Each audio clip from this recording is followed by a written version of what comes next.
Hello there, Mr. Montalvo. And today we're going to start Unit 4. Unit 4 taking a look at the World War One and the United States between the two world wars. Now, for today's lesson, we're taking a look at the effects of alliances.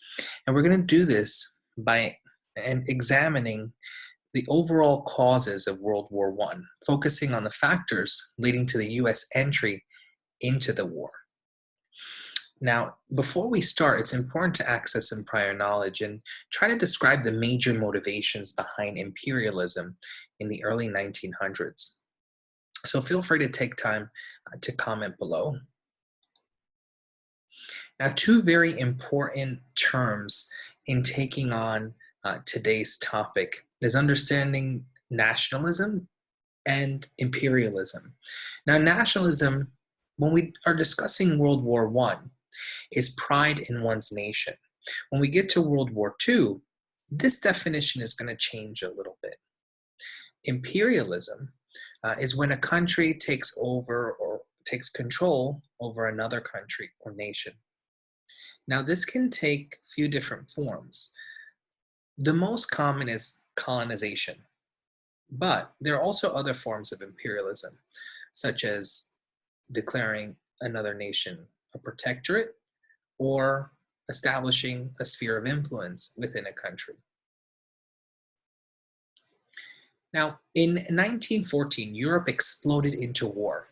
Extreme feelings of nationalism fueled the tensions that had already existed between the nations. European nationalists demanded freedom and self-government. Imperialism fueled rivalries between powerful nations. Between the years of 1870 and 1914, Britain, France, Germany, Italy, and Russia scrambled for colonies in Africa, Asia, and the Pacific. Now, once again, try to think about the major motivations or factors behind imperialism as we move forward into this new age.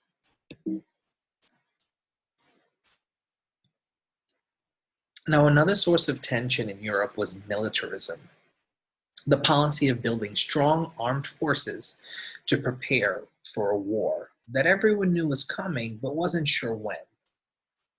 During the period from 1900 to 1914, European political leaders believed that peace could be maintained by secret systems of alliances.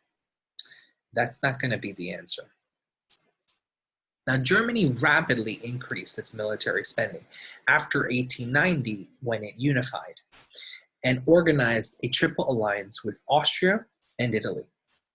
Now, if we take a look at the defense estimates of the great powers of Europe at the time, between 1870 and 1914, we can see that leading up to 1914, there is a dramatic increase in the amount of money that's being spent on armaments, on weapons. This next example provides some more detail on the amount of armaments that are being built leading up to 1913. In June 1914, a new crisis struck. Archduke Franz Ferdinand, who was the heir to the Austria-Hungarian Empire, and his wife were assassinated in a street in Sarajevo. Now, you might be wondering how the assassination of an heir to one country could lead to a worldwide conflict that would last for over 4 years. Now, on July 28th, Austria-Hungary declared war on Serbia. The next day, Russia ordered its forces to mobilize. Germany called on Russia to cancel the order, and when they received no reply, Germany declared war on Russia on August 1st. Then, Germany declared war on France. And this entire system of alliances and entanglements explode into this worldwide conflict. Now, it's easy to see the risks, but what could possibly be the benefits of an alliance system? Feel free to comment that below.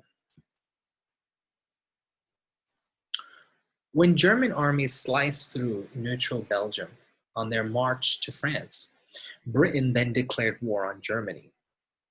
The Great War, as it would be known at the time, dragged on from 1914 to 1918.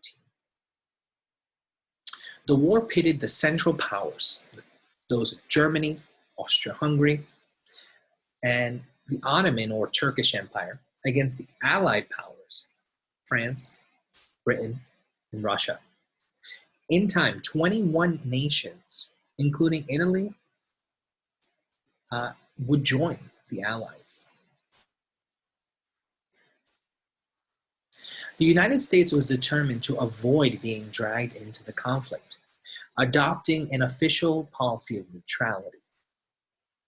President Woodrow Wilson called on Americans to be neutral in fact, as well as in name. At the outbreak of World War I in 1914, most Americans believed that their country should stay out of the war. Now, let's try to make some connections here.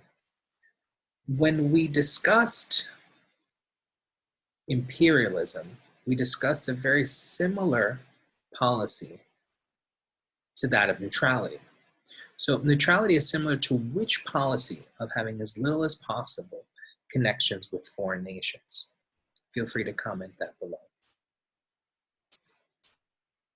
The United States found it difficult to remain neutral because of its desire to maintain freedom of the seas for trade with European nations, which would eventually drag them closer and closer to involvement. Now, today we really discussed the historical context and background.